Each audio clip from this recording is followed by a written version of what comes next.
Esta semana, en Vaticano, les mostramos los preparativos del próximo Congreso Eucarístico Internacional de Quito, Ecuador, y presentamos al Comité Pontificio encargado de su organización. También seremos testigos de la inquebrantable dedicación del Cardenal Koch para fomentar la unidad entre los cristianos. Y revelamos 10 fotografías nunca vistas del Santo Padre Pío que por primera vez se dan a conocer al mundo. Todo esto y mucho más, a continuación, en Vaticano.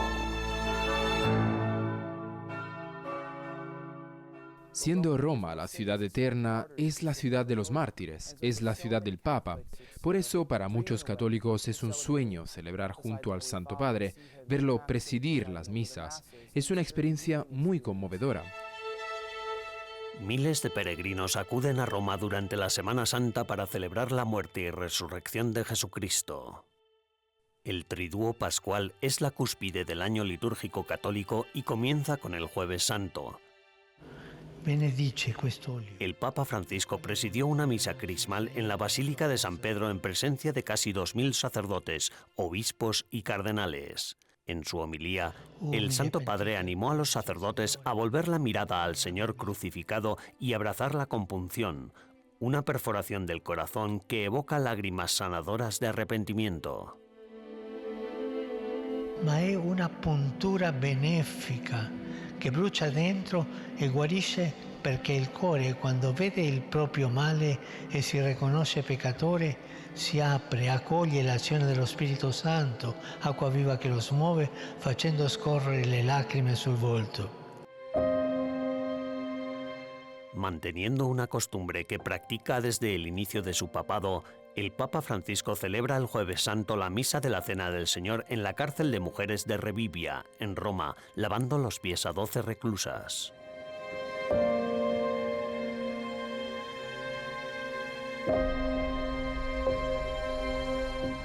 Para mí el Viernes Santo es particularmente evocador por ese momento en el que el Santo Padre entra en la Basílica en silencio. Y encima, por supuesto, está el canto de la Pasión, pero un momento que me parece particularmente fuerte es cuando los cardenales suben a venerar el crucifijo y cantan las aproximaciones del Viernes Santo. Es ese el momento en el que Dios, Cristo y la cruz están recriminando a su pueblo la injusticia de la crucifixión. El Viernes Santo por la tarde, el Santo Padre presidió la liturgia de la Pasión y Muerte de nuestro Señor Jesucristo en la Basílica de San Pedro. Tras la proclamación de la Pasión, el cardenal Raniero Cantalamessa, predicador de la Casa Pontificia, pronunció la homilía.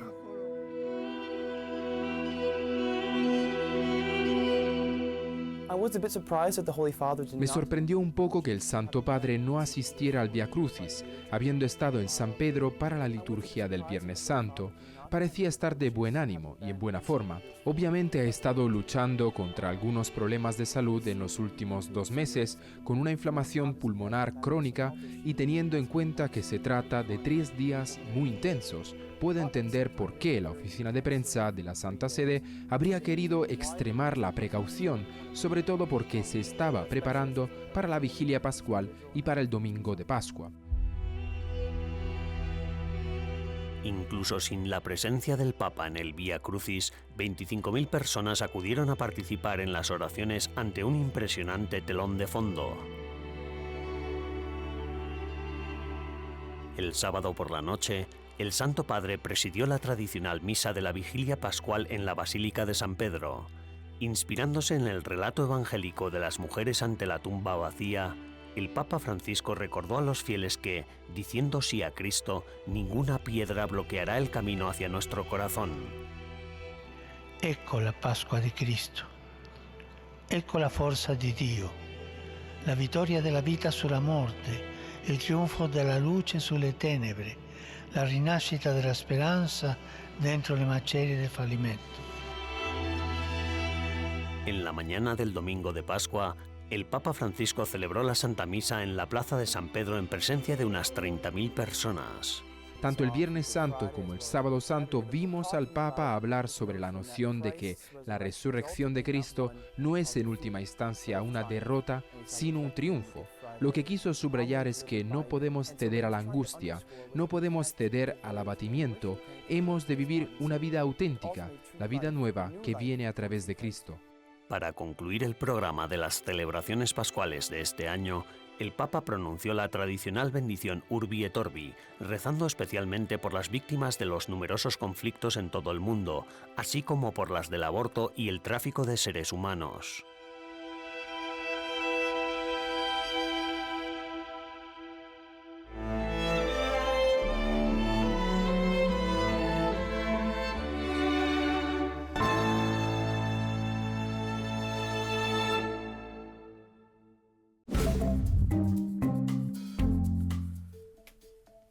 Hola y bienvenidos una semana más a Vaticano Updates, las noticias más importantes del Santo Padre y del Vaticano.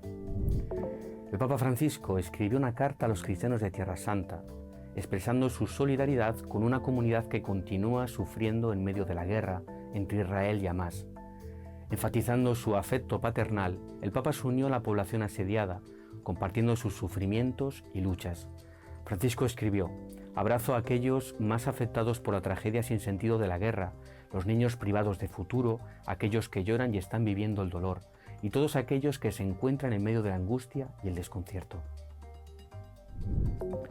Dirigiéndose a la sexta comisión durante la 78ª sesión de la Asamblea General de las Naciones Unidas, el arzobispo Gabriele Caccia pidió medidas internacionales más eficaces para combatir los crímenes contra la humanidad, haciendo hincapié en la importancia de la dignidad humana y los esfuerzos de prevención.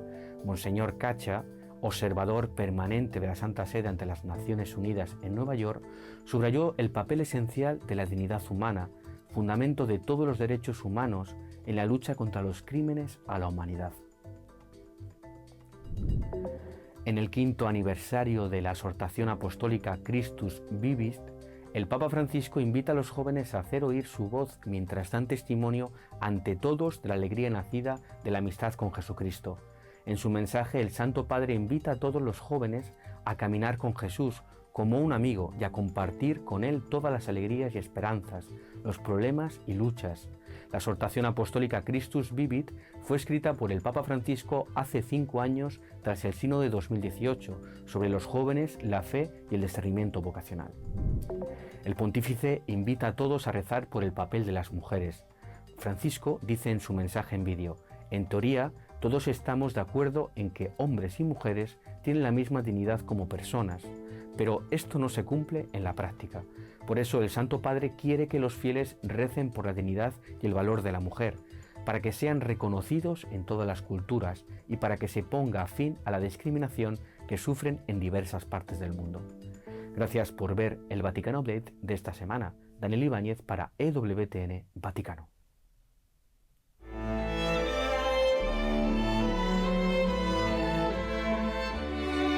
En breves instantes regresamos con más en Vaticano.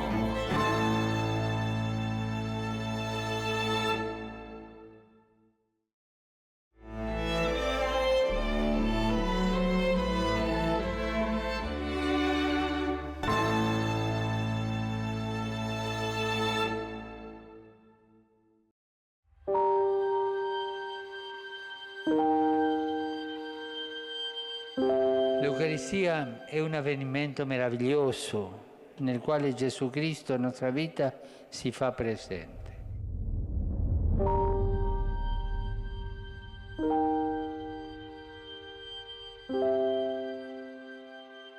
Lumen Gentium, uno de los principales documentos del Concilio Vaticano II, junto con el Catecismo de la Iglesia Católica, afirma inequívocamente que la Eucaristía es fuente y culmen de la vida cristiana.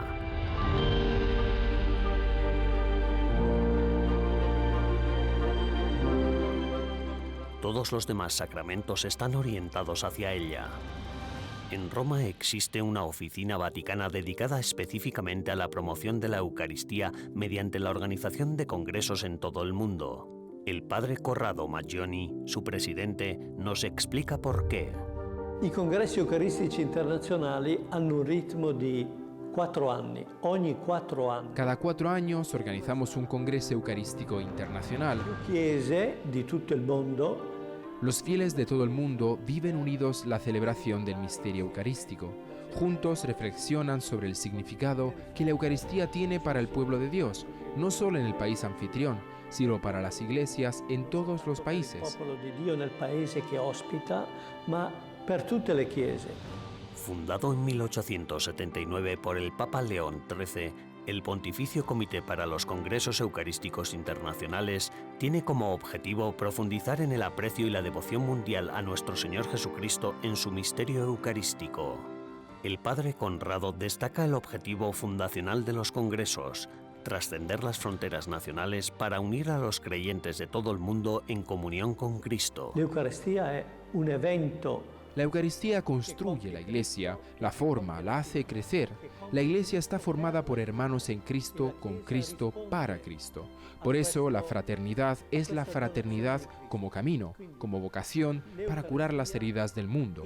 Lo que Cristo ha hecho, lo ha hecho para curar la humanidad, curando las divisiones que hay en ella primero con Dios, pero también curando las de los hombres con el hombre. Le divisioni dell'umanità, anzitutto con Dio, ma anche l'uomo con l'uomo.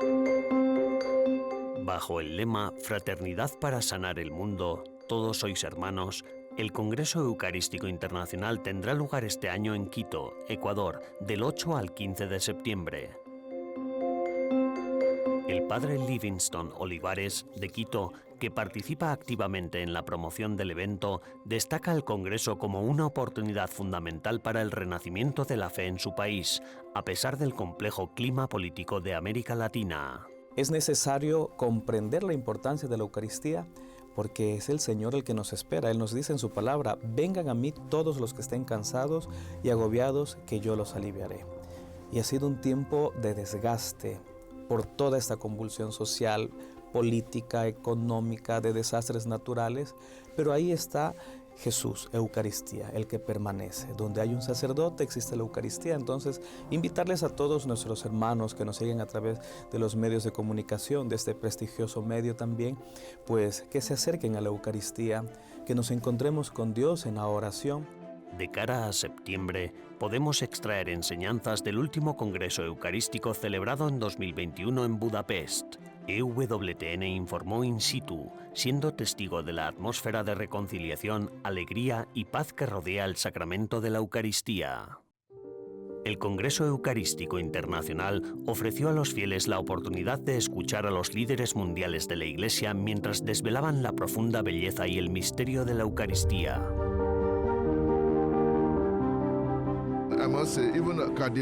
Ni siquiera yo, el cardenal Onayekian, entiendo cómo el pan que tengo en la mano se convierte en la sangre y el cuerpo del Señor Jesucristo, pero yo lo creo, sí, esa es la cuestión, lo creo y la creencia que tengo es un don de Dios. Este verano, del 17 al 21 de julio, se celebrará en Indianápolis, Estados Unidos, el 10º Congreso Eucarístico Nacional. Será el primer Congreso Eucarístico Nacional que se celebre en Estados Unidos desde hace 83 años. El Santo Padre se reunió el verano pasado con los organizadores del Congreso Eucarístico Nacional y les animó a proseguir sus esfuerzos para contribuir al renacimiento de la fe y del amor a la Sagrada Eucaristía, fuente y culmen de la vida cristiana. A lo largo de su pontificado, el Santo Padre no ha dejado de recordar a los fieles la presencia real de Cristo en la Eucaristía. Ma pensi, quando tu vai a messa, lì c'è il Signore. E tu sei distratto, giri, è il Signore. Dobbiamo pensare a questo, Padre, che le messe sono noiose. Ma cosa dice il Signore? È noioso? No, la messa no, i preti. Che si convertano i preti, ma è il Signore che sta lì, Capito? Non dimenticate.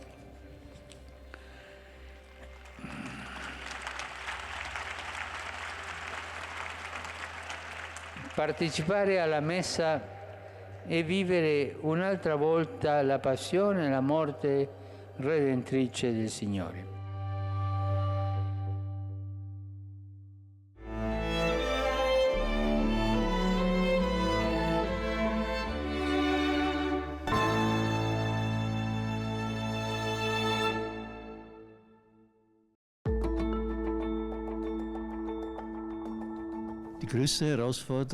El mayor desafío es que muchos cristianos ya no busquen la unidad. En su lugar, muchos se resignan al hecho de que tenemos una multitud de iglesias y comunidades eclesiales.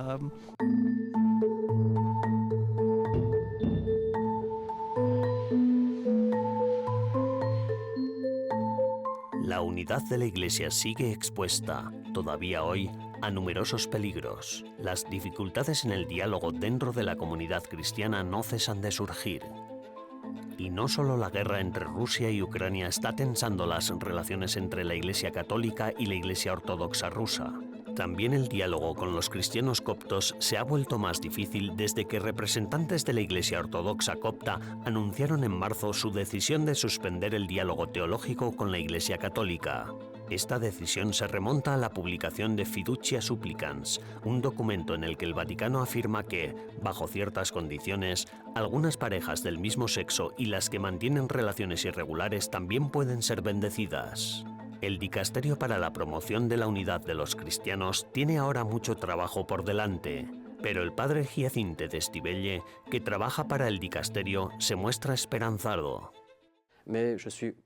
Yo mismo estoy personalmente convencido de que el diálogo con la Iglesia copta, que forma parte de esta comisión multilateral, continuará. Y estoy convencido de que seguiremos por este camino, aunque de vez en cuando tengamos que hacer pausas. Pero estamos en el periodo pascual y me gusta mucho la expresión Felix culpa del Exsultet de Pascua, pues a veces hace falta esta Felix culpa para que podamos avanzar.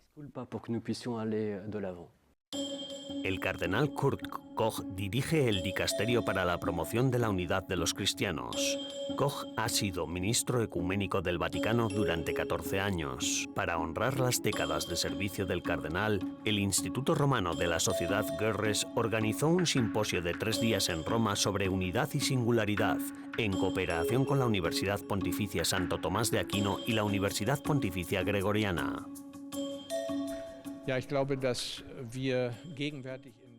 Actualmente en Alemania, pero también gradualmente en muchas otras partes del mundo, estamos experimentando una fuerte polarización entre dos direcciones de cómo debemos vivir como cristianos. Unos creen que la Iglesia debe liberarse de su cautiverio a una visión del mundo del pasado, adaptándose a la corriente principal de la llamada modernidad. Y los otros creen, y yo soy uno de ellos, que solo podemos salir del embrollo volviendo al Evangelio y contribuyendo a la unidad de la Iglesia.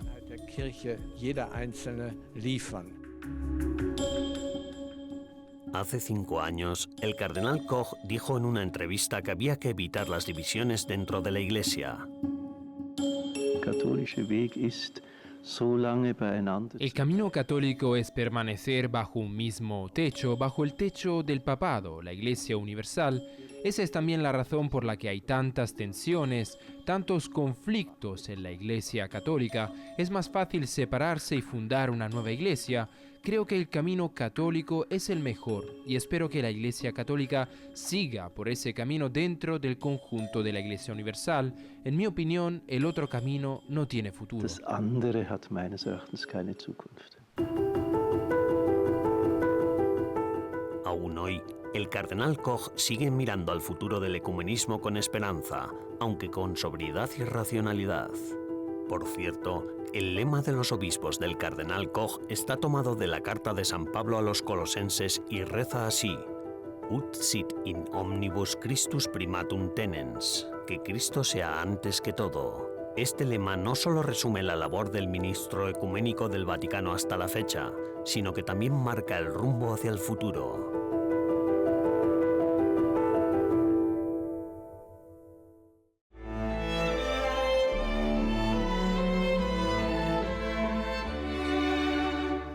Tras una breve pausa, regresamos con más en Vaticano.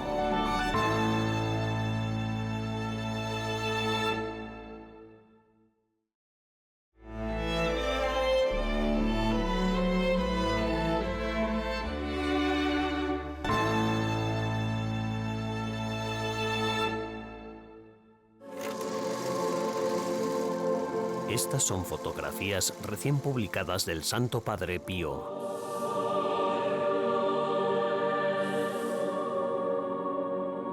Las imágenes muestran al fraile italiano celebrando misa y sumido en la oración, pero también en momentos más distendidos de risa, raramente captados por las cámaras.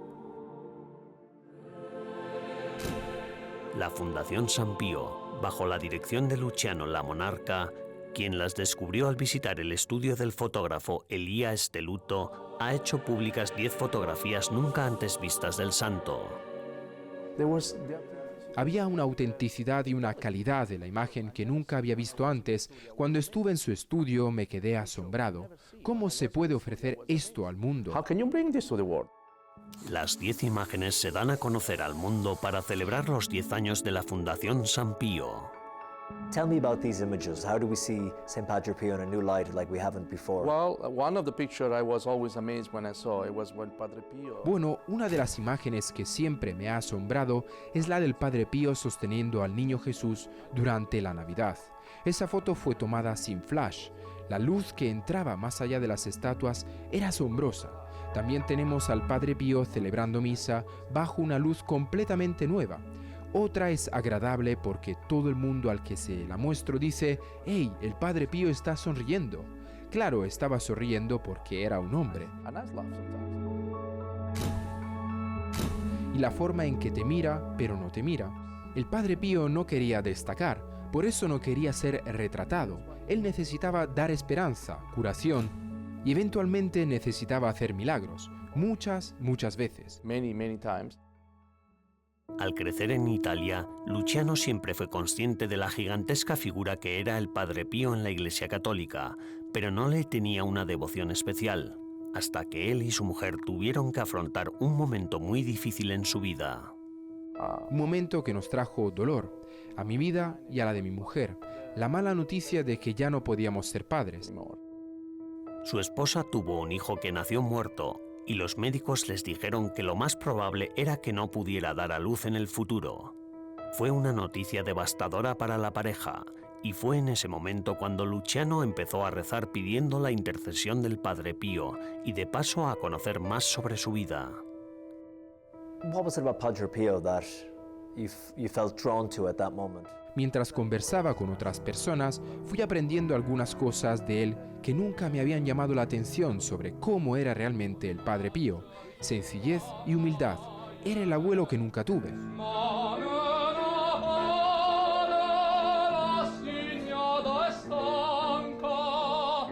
Cantante de ópera de profesión, Luciano siempre ha puesto pasión en todo lo que hace. Y sintió tal conexión con San Padre Pío que quiso ayudar a llevar su historia y su mensaje a tanta gente como pudiera, especialmente en Estados Unidos. Así fue como creó la Fundación San Pío. En los últimos años, han llevado las reliquias del Padre Pío por todo Estados Unidos y así han logrado dar a conocer al santo.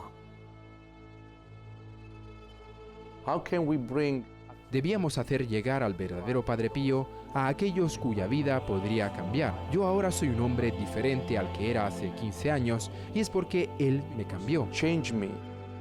Y ahora, para conmemorar los 10 años de la Fundación y para proporcionar otra visión única de su vida, también ha producido un documental sobre la vida del Padre Pío que EWTN emitirá a finales de este año.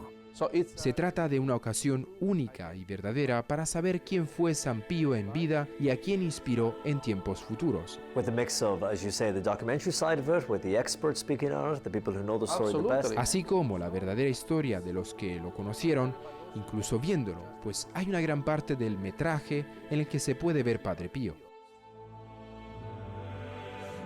Y hoy, Luciano y su esposa viven en Estados Unidos con su hijo Sebastián, al que ella dio a luz al año siguiente de que él fundara la Fundación San Pío.